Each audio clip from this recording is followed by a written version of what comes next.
Continuamos con todo el desarrollo de su programa Psicología en Casa, Mente Sana, Cuerpo Sano. Felicitar a todas las personas que participaron de la encuesta del día y de una manera muy especial aquellos que contestaron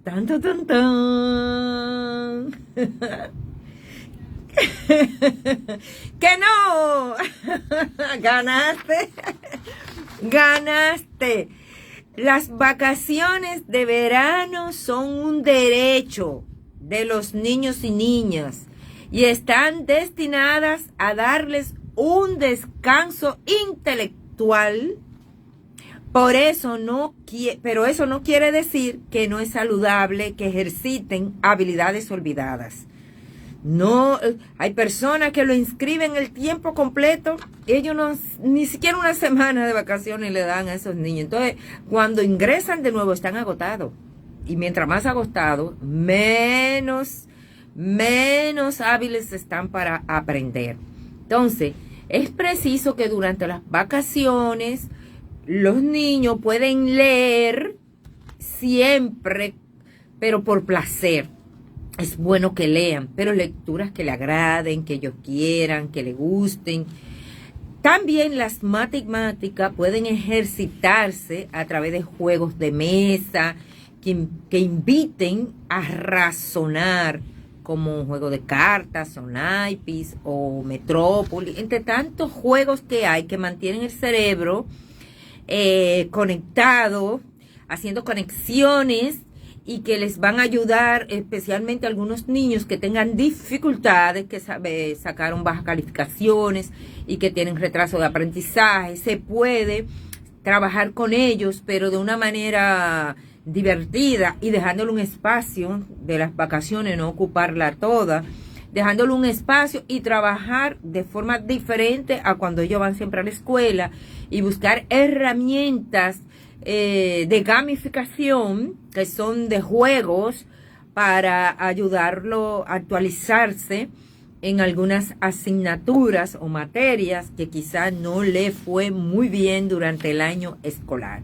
pero no a saturarlos de clases y todo como si estuvieran en la escuela, porque después va a ser difícil para ese niño, niña o adolescente a reintegrarse de nuevo al año escolar. Así que ya ustedes saben, no es bueno, no es conveniente. Hay situaciones individuales particulares donde hay algunas recomendaciones especiales para ayudar a ese niño y niña durante las vacaciones, pero con unos criterios específicos. Pero la respuesta es no. Felicidades para todos los que participaron.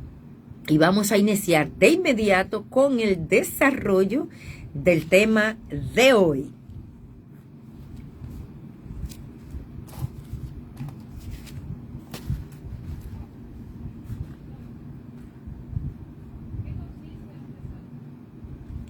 Yo sé que muchas personas lo saben.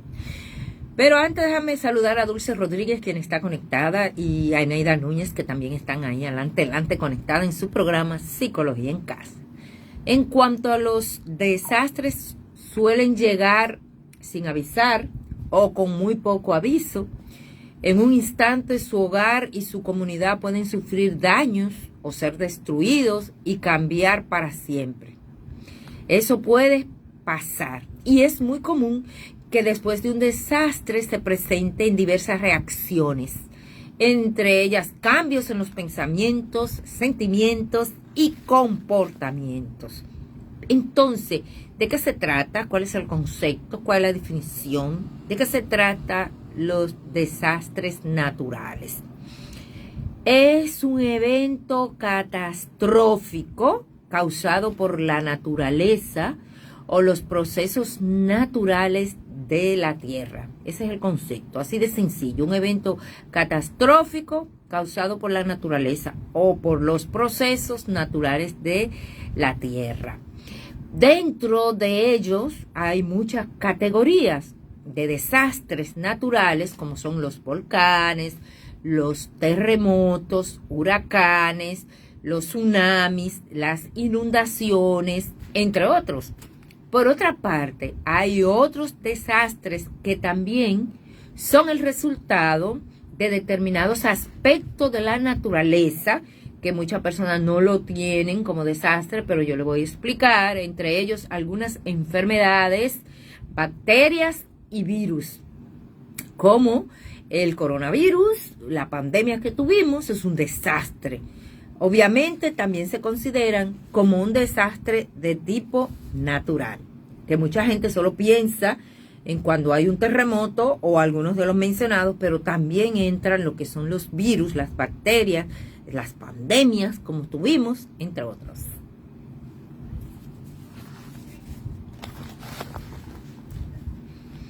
Muchos de nosotros lo sabemos porque hemos vivido algunos, lo hemos vivido y otros lo hemos estado viendo a través de los diferentes medios de comunicación.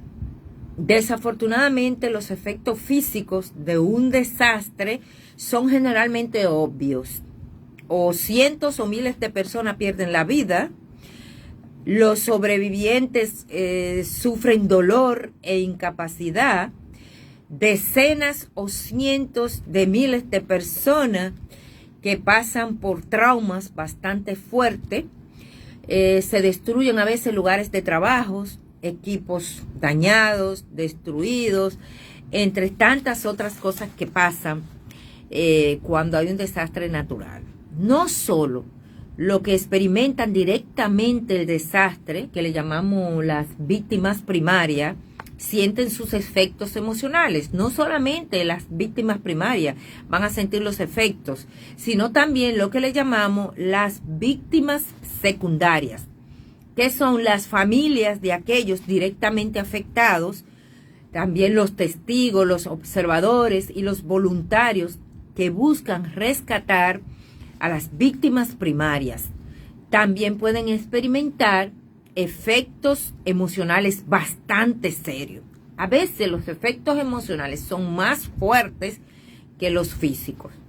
Los voluntarios de salud médica y psicológica y voluntarios que trabajan con víctimas primarias y secundarias están constantemente expuestos a efectos físicos y emocionales del desastres y entre otros, y pueden ser víctimas también ellos mismos.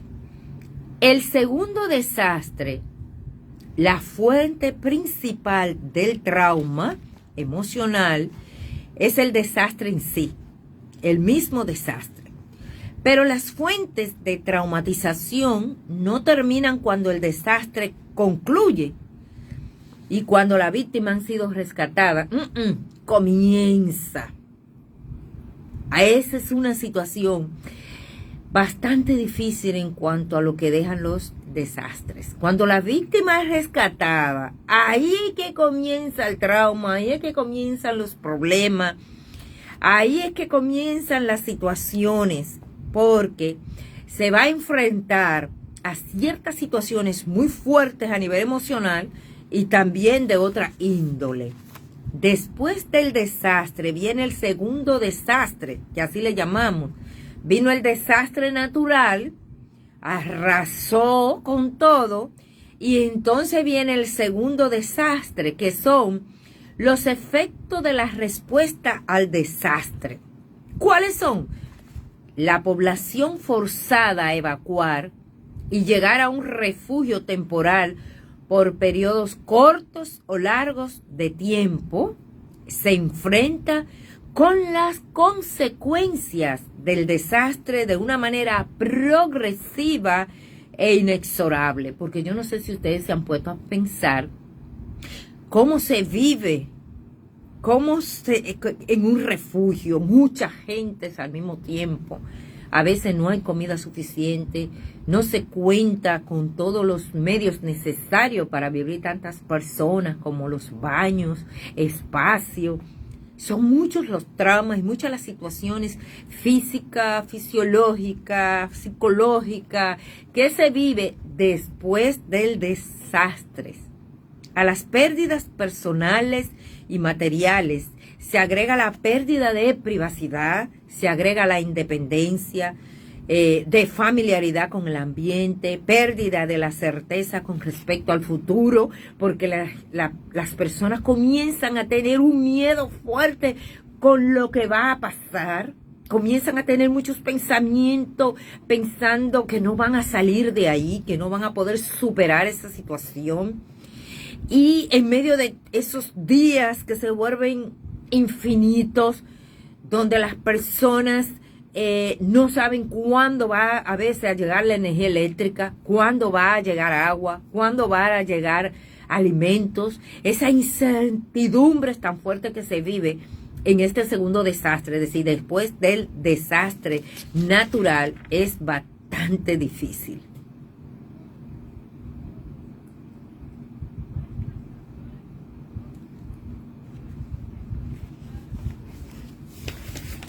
Ahí vamos a ver cosas muy importantes sobre las reacciones psicológicas.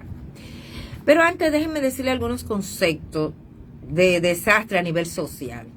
A nivel social, un desastre ocurre cuando se altera o se interrumpe de manera intensa la vida cotidiana a causa de un evento de origen natural, tecnológico o provocado por el hombre, que produce efectos adversos sobre personas, sus actividades, bienes y servicios, así como del medio ambiente. A nivel conductual, ¿qué es un desastre? Bueno, lo identifican como una alteración o daño psicológico, a fin de mostrar la repercusión de este en el ser humano. De acuerdo a lo anterior, se concluye que un desastre es una situación de estrés colectivo que afecta a toda una comunidad o segmentos considerables de ella, de manera que los individuos expuestos pueden sufrir consecuencias físicas y mentales potencialmente dañinas. Los efectos son bastante fuertes, más para algunas personas que otras. Ahora, ¿cuáles son esas reacciones psicológicas que se van a ver en la población que ha sido afectada por un desastre? Es importante que nosotros sepamos esto para poder identificar y poder ayudar. Se ha encontrado que las reacciones del individuo van desde estado de tranquilidad, tranquilo, no habla, no dice nada, eso hay que tenerle miedo, un estado de total tranquilidad, hasta un pánico y un temor, debido a que al abordar el comportamiento humano se presenta una extensa variedad de personalidades. ¿Qué quiere decir eso? Que cada quien, al tener diferentes tipos de personalidad, va a tener diferentes tipos de reacciones. No es posible tener una fórmula que garantice una técnica rápida, segura y eficiente para resolver los problemas de salud mental. ¿Por qué? Porque cada individuo es particularmente diferente y no funciona lo general para todos. Por eso es todo un trabajo y va a depender de muchas circunstancias lo que pueda funcionar para ese paciente, para esa persona, para esa población, para ese grupo, para esa comunidad. Sin embargo, las distintas calamidades que han sufrido, que hemos enfrentado, han permitido conocer las respuestas más comunes a fin de identificarlas y brindar el apoyo según amerita el caso. Ustedes ven, es decir, la experiencia, ya con la experiencia de las diferentes situaciones y que han sido efectivas, pues hay unos elementos ya que sabemos que son los más comunes y se utilizan para diferentes casos. Por ejemplo, las reacciones se refieren a las respuestas transitorias que ocurren en el periodo inmediato tras la situación impactante de ese terremoto, de esa inundación, de ese volcán, de ese desastre natural, es decir, de inmediato el impacto, que con el tiempo esa reacción, usted va a tener una reacción, cada quien, algunos diferentes, algunos igual, pero va a ser, con el impacto usted va a tener una reacción. que con el tiempo va a disminuir y va a desaparecer. Pero cuando sucede esa situación, su mente no piensa en que eso va a desaparecer. Siente como que tú vas a estar así siempre. Y por eso tiende a empeorar.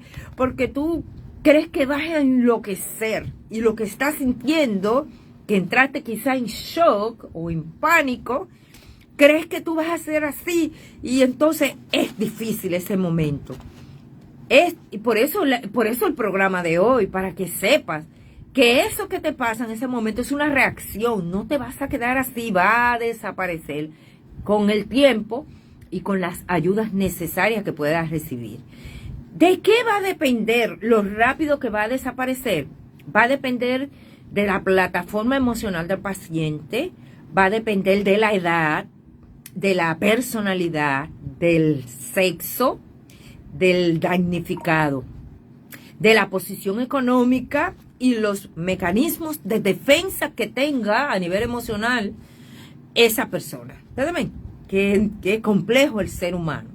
Las consecuencias incluyen trastorno de mayor duración e intensidad. A esta última se agregan los trastornos psiquiátricos. Imagínate que el impacto fue fuerte para una persona sana emocionalmente.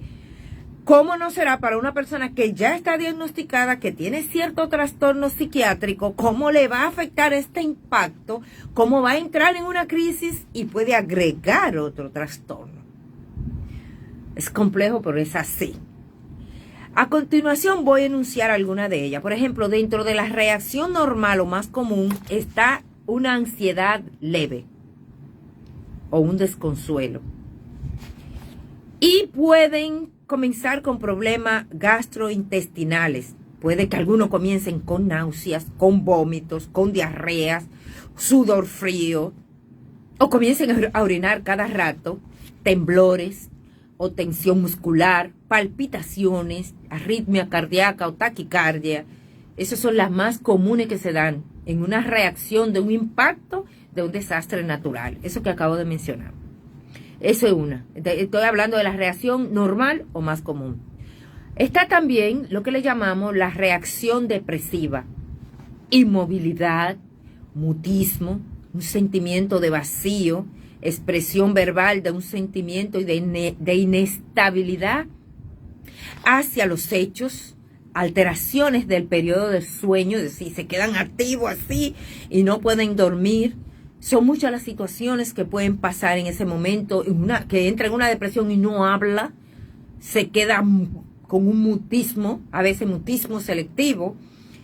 Este es un tipo de reacción. Otro tipo es la reacción psicosomática, que son síntomas físicos provocados por una reacción psicológica. Parálisis parcial sin causa física puede tener. Todavía hay mucha gente que de la pandemia está en una situación que no ha salido de un problema psicológico. Todavía está ahí. Porque no se ha trabajado o por diferentes circunstancias. Hay muchos. Y muchos estudiantes fueron muy afectados y han desarrollado pánico. Y en cualquier circunstancia tienen ataque de ansiedad. Pánico. Terrible. Entonces, pueden suceder en la psicosomática que haya una parálisis, pero no hay causa. Es totalmente psicológica. Incapacidad para utilizar algunas partes del cuerpo, náuseas y vómitos extremos. Eso es otro tipo de reacción ante el impacto de un desastre natural. Le estoy mencionando esto para que usted pueda conocer más o menos cuáles son las reacciones que se pueden dar de inmediato. Esas son las más comunes que hemos conocido con la experiencia de otros sucesos. Recordándole que es complejo el ser humano y cada quien puede reaccionar diferente. Tenemos la reacción de ansiedad, conversación rápida y continua, habla, rápido y continuo, presta poca atención, se desconcentra, uso inapropiado de sentido del humor, deseo de rebatir todo cuanto se le dice, hiperactividad física, también la reacción histérica que a veces se da a nivel que el grupo entero se pone igual, el grupo entero comienza a sentir que está enfermo, que tiene una enfermedad, Y dentro de esa reacción histérica es intentos de huida a ciega, salir corriendo. Bueno, inclusive la gente cuando hay un terremoto lo primero que quiere es salir corriendo. Llanto o gritos incontrolables. Deterioro grave del juicio y el criterio. Intentos irracionales por abandonar el área sin pensar en peligro ni nada. Si tiene que tirarse, se tira. Aunque esté eso lleno de agua que se va a asfixiar, que se va a ahogar. Sigue, se tira, no piensa. Eso se le llama intentos irracionales. Desplazamientos incontrolables y sin sentido alrededor de la zona. Cuando se destruyeron las torres en Nueva York, la gente allá del primer piso se estaba tirando. Eso yo le llamo intentos irracionales. Se estaba tirando, no pensaba que al tirarse iba a morir. No, se tiraban. Se han incluido otras reacciones complementarias, como son el insomnio, las pesadillas, soñar con mucha frecuencia con lo sucedido, disminución de la adaptación a la vida cotidiana. Hay personas que todavía, por ejemplo en Puerto Rico, viven alerta, listo, por si vuelve a temblar la tierra. Están alertas, sí, a veces no duermen. Hay muchas personas que todavía están en una situación muy fuerte con los temblores que se dieron en Puerto Rico. Entonces, muchos miedos, mucho sentimiento de culpa por haberse salvado después que los seres queridos perdieron la vida. Ay, ¿por qué no morí yo? Y culpa, y porque como que salí corriendo y dejé al hijo, falta de energía. De igual manera pueden ocurrir graves alteraciones neuroquímicas, conocidas como alucinaciones auditivas, visuales, olfatorias, táctiles, sensación de que se te va a quemar el cuerpo, de aplastamiento, cortaduras, de que el cuerpo no lo siente, anestesiado. Entonces, la manera de surgimiento de estas alteraciones no es en conjunto, ni aparecen solo en un instante, todas juntas, no. Se ha observado que las distintas reacciones ocurren en diversas fases y tiempos después pueden ir disminuyendo o resurgir.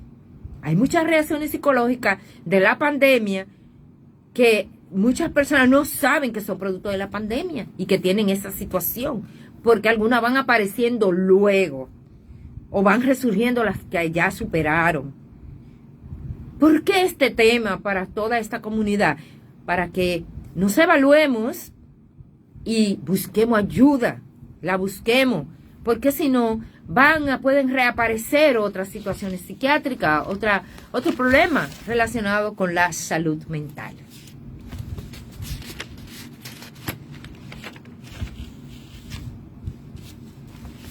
¿Cómo ayudar a los niños y adultos mayores?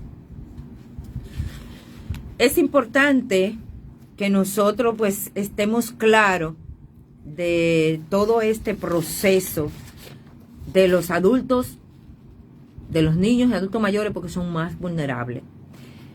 Pida a los niños cómo ayudar, escuchen. Pida a los niños que hablen sobre sus experiencias y déjelos que expresen libremente sus sentimientos. Escúchelo. Ellos están pasando por un momento confuso y aterrador, más que los adultos, porque no entienden lo que está pasando, pero se llenan de miedo. Ponga atención a cualquier cambio en su comportamiento y cualquier otra señal que pueda indicar angustia emocional. Observe a su niño, su niña, su adolescente. Presta atención. Mire a ver desde cuándo comenzó ese cambio de comportamiento. Algunos niños podrían retraerse, mientras que otros canalizarán su ira portándose mal, poniéndose rebelde, agresivo. No es inusual que reaparezcan conductas inmaduras. Por ejemplo, si ya el niño no se orinaba en la cama, comenzar a orinarse de nuevo. Ya había superado eso. Si un niño, todas las regresiones son alertas que usted debe observar.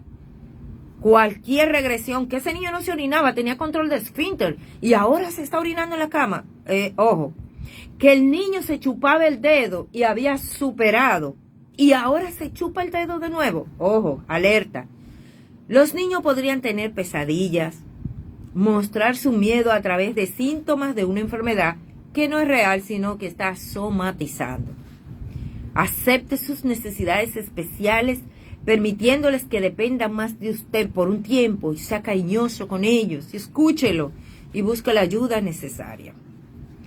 ¿Cómo ayudar a las personas mayores?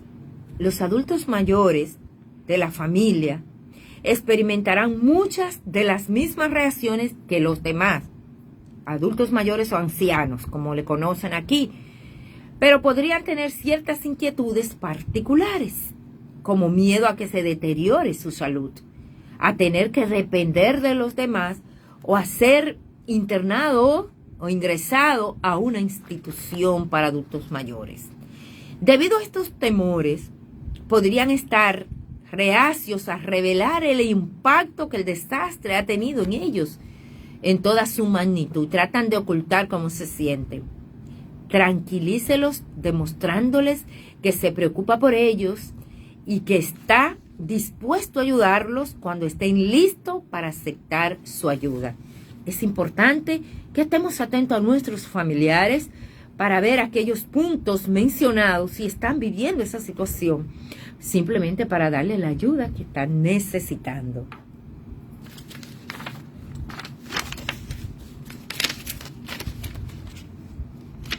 Bueno, importante también que nosotros pues sepamos que hay algunas recomendaciones que le pueden ayudar a ustedes muchísimo con esto.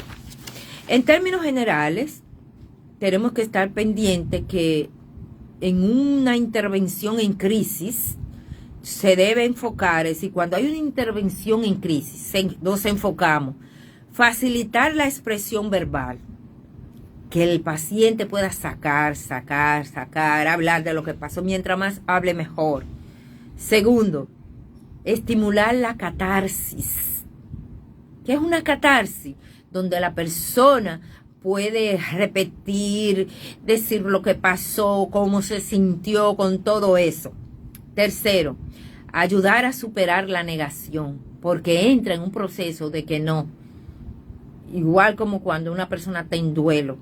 No es verdad, no fue así, entra en ese proceso. Cuarto, combatir el negativismo. 5, tolerar conducta de enojo, porque es posible que el niño, niña, adolescente, adulto mayores, todos tengan un enojo y una rabia y su conducta comience a manifestar que está enojado, que tiene ira y quizá no se está dando cuenta que está en ese proceso, en esa fase, en esa etapa de la situación que pasó. Hacer ejercicio de imaginación de situaciones futuras. Esto más lo utiliza el psicólogo en intervención en crisis. Otra parte que le voy a recomendar es la preparación psicológica de la comunidad expuesta al riesgo. En relación a los desastres, se ha podido observar que existen grupos o comunidades con mayor riesgo, no solo por la zona geográfica en que se encuentren, sino también porque a nivel psicológico suelen ser más vulnerables. Entonces hay que estar pendiente a todo eso. Entonces, hay algunas recomendaciones que quiero darle para que usted la haga en la familia.